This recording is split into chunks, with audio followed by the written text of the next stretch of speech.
और बात उस खबर की जिसे आज पूरे दिन बिहार की सियासत में उबाल रहा। नीतीश सरकार के बेहद करीबी और केंद्र सरकार में मंत्री लल्लन सिंह पर मतदान से ठीक पहले एफआईआर दर्ज हो गई है। इस एफआईआर का आधार बना है सोशल मीडिया पर वायरल एक वीडियो, जिसे लेकर आरजेडी ने आरोप लगाया है कि लल्लन सिंह ने अपने समर्थकों को गरीब वोटर्स को वोटिंग से रोकने के लिए कहा है।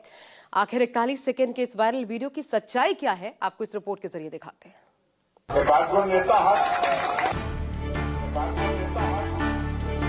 ऐसा बात तो कोई अपराधी ही न कर सकता है।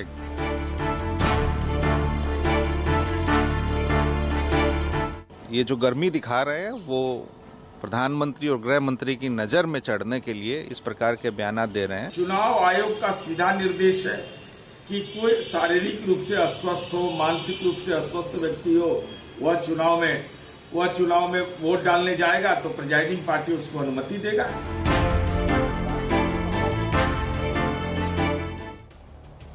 केंद्रीय मंत्री और जेडीयू नेता ललन सिंह का 41 सेकंड का यही वो वायरल वीडियो है दर्ज हुई, जिसे डीएम पटना की तरफ से दर्ज कराया गया। इसकी मांग आरजेडी और कांग्रेस की तरफ से की गई थी। 41 सेकंड के इस वीडियो में ऐसा क्या है जिससे आरजेडी और कांग्रेस नेताओं ने मुद्दा बना लिया और नौबत यहां तक आ गई कि केंद्रीय मंत्री ललन सिंह पर एफआईआर दर्ज हो गई।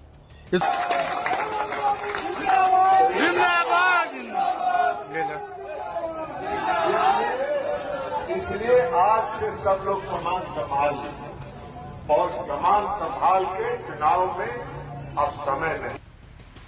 केंद्रीय मंत्री ललन सिंह का यह वीडियो सोमवार का है, जब वो मोकामा विधानसभा क्षेत्र में प्रचार के लिए पहुंचे थे, क्योंकि यहां से जेडीयू प्रत्याशी अनंत सिंह को दुलारचंद यादव की हत्या के आरोप में गिरफ्तार किया गया और उन्हें जेल भेज दिया गया। जिसके बाद केंद्रीय मंत्री ललन सिंह के वायरल वीडियो को सीधे सीधे धमकी बताया और चुनाव आयोग से कार्रवाई की मांग की। ऐसा बात तो कोई अपराधी ही न कर सकता है।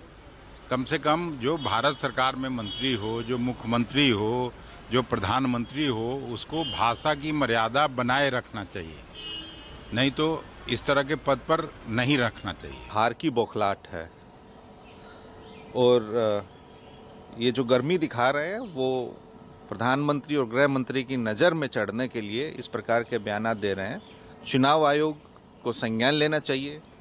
केंद्र में बैठे मंत्री धमका रहे हैं उस क्षेत्र में जिस क्षेत्र में एक हत्या की जदयू के प्रत्याशी ने, उसके बावजूद भी उस क्षेत्र में जाके कह रहे हैं कि अमुक अमुक दबे कुचले वंचित लोगों को आपको बाहर नहीं निकलने देना है।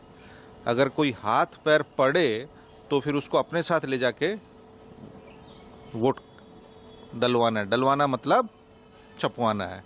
तो लोकतंत्र में ये नहीं चलता। चुनाव आयोग को अविलंब इस बात का संज्ञान लेकर कार्रवाई सुनिश्चित करनी चाहिए। विपक्षी दल के नेताओं की मांग पर चुनाव आयोग ने वायरल वीडियो पर संज्ञान लिया। नतीजा ये हुआ कि वीडियो वायरल होने के 24 घंटे के भीतर पटना में ललन सिंह के खिलाफ एफआईआर दर्ज हो गई। केंद्रीय मंत्री पर आदर्श आचार संहिता के उल्लंघन का आरोप लगा।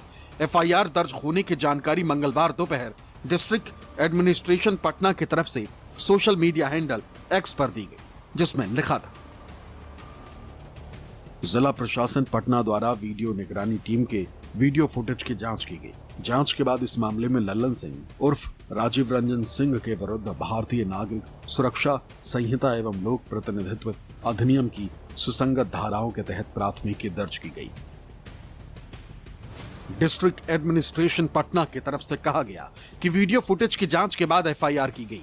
यानी वीडियो में जो दिखाई दे रहा है और जो शब्द सुनाई दे रहे हैं उन्हें प्रशासन ने जांच में सही पाया, लेकिन जेडीयू अपने नेता और केंद्रीय मंत्री के बचाव में उतर आई।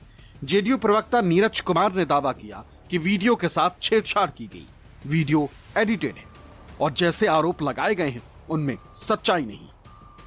उन्होंने जो मंतव्य दिया है उसको तोड़ मरोड़ करके यह कहा है उन्होंने कि एक नेता, नाम नहीं लिया, कौन वो नेता है, अगर वोट देने जाए तो उनके साथ आप उनको वोट दिलवा करके नजरबंद कर दीजिएगा। तो लोकतंत्र के अधिकार का हनन भी नहीं किया। चुनाव आयोग का सीधा निर्देश है कि कोई शारीरिक रूप से अस्वस्थ हो, मानसिक रूप से अस्वस्थ व्यक्ति हो, वह वह चुनाव में वोट डालने जाएगा तो प्रिजाइडिंग पार्टी उसको अनुमति देगा। तो अब राष्ट्रीय जनता दल ऐसे सवाल पर बात का बतंगड़ बना रहा है। इलेक्शन कमीशन या जिला प्रशासन ने अगर कोई नोटिस भेजा है तो उसका नियम संगत जवाब दिया जाएगा। हम लोग नियम कानून से चलने वाले लोग हैं, अगर कहीं कोई बात होगी तो उसको देखा जाएगा और जो नियम कानून कहते हैं उसी के आधार पे जवाब दिया जाएगा और काम किया जाएगा। 41 सेकंड के वायरल वीडियो को लेकर जो आरोप आरजेडी ने लगाए कि गरीबों को वोटिंग से रोकने की बात ललन सिंह कह रहे हैं, ऐसा तो दिखाई नहीं देता। लेकिन हाँ, इतना जरूर है कि ललन सिंह एक दो नेता को घर से ना निकलने देने की बात कहते सुनाई दे रहे हैं। अगर इसमें सच्चाई है तो किसी को वोट डालने से रोकना भी गलत है और इसी वजह से चुनाव आयोग ने केंद्रीय मंत्री ललन सिंह पर कार्रवाई की। हालांकि एफआईआर के बाद भी विपक्षी दल हमलावर है। एसआईआर करने वाले इलेक्शन कमीशन से एक सवाल होगा कि आप बिहार में ललन सिंह पर कोई एसआईआर का जैसी कोई आपकी योजना काम कर रही है कि नहीं? बिहार के माफियाओं पर जिनको सत्ता का पूरा संरक्षण है और एक केंद्रीय मिनिस्टर खड़ा होकर के वहां मोकामा में ये कह रहा है कि लोग मतदान न करने पाए, उनके दरवाजे पे खड़े रहना है और उन्हें तब तक रोके रखना है जब तक कि वो याचना न करे। ऐसे सवालों पर भी देश का निर्वाचन आयोग जागेगा या सोता रहेगा? आपकी प्रतिबद्धता कब होगी इस देश के लोकशाही के प्रति, संविधान के प्रति? ललन सिंह का जो बयान आया है कि हमारे विरोधियों को घर से बाहर निकलने नहीं दो, इस पर क्या कहेंगे? भाई इलेक्शन कमीशन वही करेगा जो एनडीए की सरकार चाहेगी। जेडीयू उम्मीदवार अनंत सिंह के जेल में होने की वजह से ललन सिंह ने मोकामा में धुआंधार प्रचार किया। साथ ही इसी लोकसभा क्षेत्र से ललन सिंह सांसद है, इसलिए उन्होंने खुद चुनावी मैदान में उतरकर एनडीए के लिए मोकामा में माहौल तैयार किया। एक एफआईआर विवादित बयान को लेकर दर्ज हुई है, जबकि दूसरी एफआईआर काफिले में तय लिमिट से ज्यादा गाड़ियां इस्तेमाल करने की वजह से हुई। दरअसल सोमवार को ललन सिंह और डिप्टी सीएम सम्राट चौधरी ने पंडारक से मोकामा तक 30 किलोमीटर लंबा रोड शो किया था। रोड शो के दौरान सिर्फ 10 गाड़ियों के इस्तेमाल की इजाजत थी, लेकिन दोनों नेताओं के काफिले में 48 गाड़ियां शामिल, जिसकी शिकायत पर चुनाव आयोग ने एक्शन लिया। मोकामा से सौरभ कुमार और अमिताभ ओझा के साथ ब्यूरो रिपोर्ट, न्यूज़ 24।